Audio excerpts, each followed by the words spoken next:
National web media से मैं हूँ ऑलश्री। मैं मौजूद हूँ आज संविधान चौक पर। जैसा कि आप सभी को पता है कि धर्मेंद्र प्रधान जी ने अपना इस्तीफा दे दिया है, तो उसके बाद जो खुशी है वो हमें देखने के लिए मिल रही है युवाओं में। तो आइए जानते हैं कि लोगों से उनकी क्या राय है। Hello sir. Hello ma'am. सबसे पहले तो ये बताइए, इतने लंबे संघर्ष के बाद जो यहाँ जीत मिली है उस पर आप क्या कहना चाहेंगे? मौलश्री, सबसे पहले मैं आपका धन्यवाद, थैंक यू कहना चाहूँगा नेशनल वेब मीडिया का, जिन्होंने इतने दिन से लिटरली मैं आप ही का चैनल देख रहा था और फैक्ट देख रहा था जिसमें सच्चाई दिखाई जा रही थी। सच्चाई के लिए जो क्योंकि हमने आज़ादी के टाइम पे जो बाबा साहब ने जो संघर्ष झेला है, गांधी जी ने देखा है, हमने उनकी तकलीफ तो नहीं देखे, उसको हम फील कर सकते, लेकिन आज जो सच्चाई की जीत है ये उसकी बहुत बड़ी मिसाल है।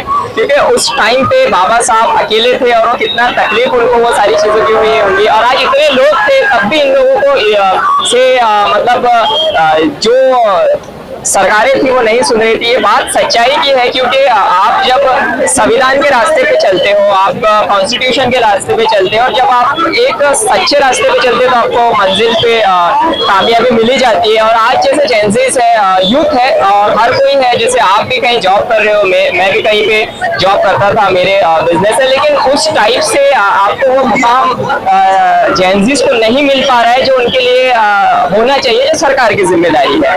लेकिन आज जो जीत मिली है इसकी सबको दिल से खुशी है, क्योंकि आप भी एक यूथ हो और हम भी यूथ है, तो हमारा काम है, क्योंकि आज जैसे एक जनरेशन रहती है, हमारे मदर फादर की एक जनरेशन की, उन्होंने जो चीज़ें देखी है उस टाइम तो फैसिलिटीज इतनी ज़्यादा नहीं थी, कॉलेजेस की, स्कूल्स की और बाकी चीज़ों की, लेकिन आज जब है तो आज फिर भी वो लेवल की जैसे पढ़ाई हमको मिलना चाहिए, कॉलेज मिलना चाहिए, लड़कियों को जो फ्रीडम मिलना चाहिए। एक लड़की जब घर से बाहर निकलती है वो उसको उतना आज़ादी, उतना फ्रीडम, और एक जो उसके बिल्कुल उसके दिल में डर नहीं रहना चाहिए।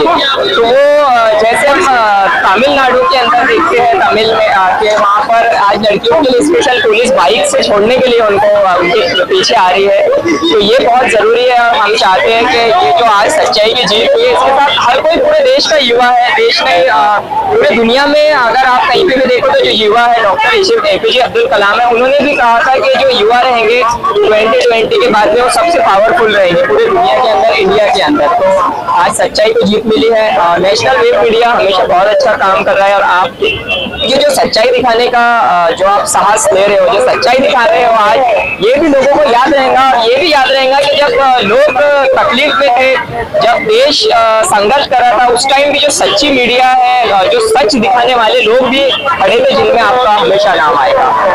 डेफिनेटली। अभी जैसे कि आपको पता है कि सिर्फ धर्मेंद्र प्रधान ने, हमारे स्टूडेंट्स डिमांड कर रहे थे कि जो बाकी के भी मिनिस्टर्स हैं उनका भी इस्तीफा होना चाहिए। इस पर आप क्या कहना चाहेंगे? देखो, इस्तीफा मतलब ये सिंपल बात समझ जाओ, जो भी सरकार की कुर्सी रहती है, चाहे वो किसी भी पद पर हो, वो सरकारी जैसे सब अपना काम अगर अच्छे से करे, चाहे पुलिस ऑफिसर्स हो, इंजीनियर्स हो, या जो भी गवर्नमेंट में जो कुर्सी पर बैठे हैं, उनका काम होता है, उनको सरकार मतलब उनको जनता बनाती है, और जनता की सुरक्षा की जिम्मेदारी हो, या जहाँ तक की बात हो जनता के हक की बात हो, पढ़ाई की बात हो, वो उनकी कुर्सी नहीं है, वो जनता की कुर्सी होती है, जिसपे हम एक ट्रस्ट करते हैं। जैसे हमारे घर में एक हमारे फादर होते हैं, बड़ा इंसान होते हैं, जिसपे हम पूरा घर जिनके भरोसे पे चलता है, तो वैसे ही सरकार ने जो कुर्सी जिसके लिए भी बनी है, चाहे वो किसी भी पक्ष की सरकार हो, किसी भी दौर की सरकार हो, अगर वो जनता की नहीं सुनती है तो वो पोस्ट उन्होंने खाली कर देना चाहिए, वो पोस्ट उन्होंने खाली कर देना चाहिए। हाँ, जो गलत है वो देखो दिखता है, चाहे वो कोई भी हो, बोलते हैं ना सच क्यों रहता है, वो कभी छुपता नहीं है। तो अगर कोई भी पद पे हो, कोई पर्सन आज अगर उसका गलत इस्तेमाल कर रहा है, तो वो सरकार की, वो जनता की कुर्सी है, उसमें सभी आ गए, बच्चे से लेकर बड़े तक, उसका सबका उनको हक है, वो उसे छोड़ देना चाहिए। ऐसे तो बहुत चेहरे अभी सामने भी आएंगे जिनके पीछे। Thank you so much. Thank you so much.